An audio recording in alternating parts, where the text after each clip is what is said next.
যুদ্ধবিরতির মাঝেও গাজায় দেদারসে বোমাবর্ষণ চালিয়ে যাচ্ছে ইসরায়েল। এদিকে এরই মাঝে শিগগিরই গাজায় আন্তর্জাতিক সেনাবাহিনী মোতায়েন করা হচ্ছে বলে জানালেন যুক্তরাষ্ট্রের প্রেসিডেন্ট ডোনাল্ড ট্রাম্প।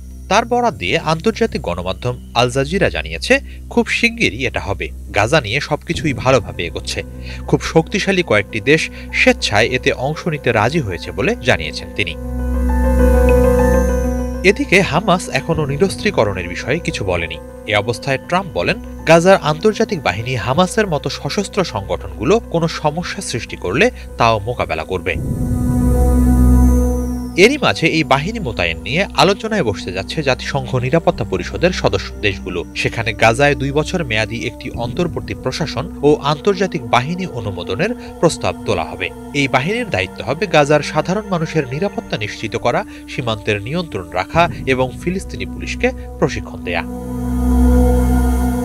জাতিসংঘের মহাসচিব আন্তোনিও গুতেরেস বলছেন, গাজায় পাঠানো যে কোনো বাহিনীর সম্পূর্ণ আন্তর্জাতিক বৈধতা থাকতে হবে, যাতে তা সত্যিই ফিলিস্তিনিদের কাজে আসে। এক মার্কিন কর্মকর্তার বরাত দিয়ে রয়টার্স জানিয়েছে, গাজার আন্তর্জাতিক বাহিনী বিষয়ে গত সপ্তাহেই নিরাপত্তা পরিষদের 10 নির্বাচিত সদস্য ও কয়েকটি আঞ্চলিক মিত্রের কাছে খসড়া প্রস্তাব পাঠিয়েছে যুক্তরাষ্ট্র।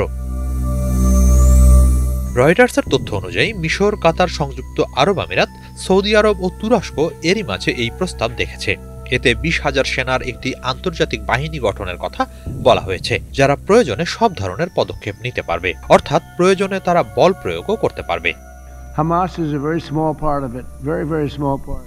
এদিকে ট্রাম্পের 20 দফা শান্তি পরিকল্পনার অন্যতম প্রধান শর্ত হল হামাসের নিরস্ত্রীকরণ। তবে এ ব্যাপারে সংগঠনটি এখনো সম্মত হয়নি। পরিকল্পনা অনুযায়ী আন্তর্জাতিক বাহিনীর একটি দায়িত্ব হবে হামাসের সামরিক সক্ষমতা ও আক্রমণাত্মক অবকাঠামো ধ্বংস করা এবং সেসবের পুনর্গঠন ঠেকানো। আল জাজিরার প্রতিবেদনে বলা হয়, গাজায় যুদ্ধবিরতি বাস্তবায়নে গুরুত্বপূর্ণ ভূমিকা রেখেছে তুরস্ক। দেশটি হামাসকে ট্রাম্পের শান্তি পরিকল্পনা মেনে নিতে উৎসাহ দিয়েছে এবং আন্তর্জাতিক বাহিনীর পক্ষে সমর্থন জোগাড় করেছে। এ লক্ষ্যে তারা এ সপ্তাহে ইস্তাম্বুলে কাতার, সৌদি আরব, সংযুক্ত আরব আমিরাত, জর্ডান, পাকিস্তান ও ইন্দোনেশিয়ার পররাষ্ট্রমন্ত্রীদের বৈঠকেরও আয়োজন করে।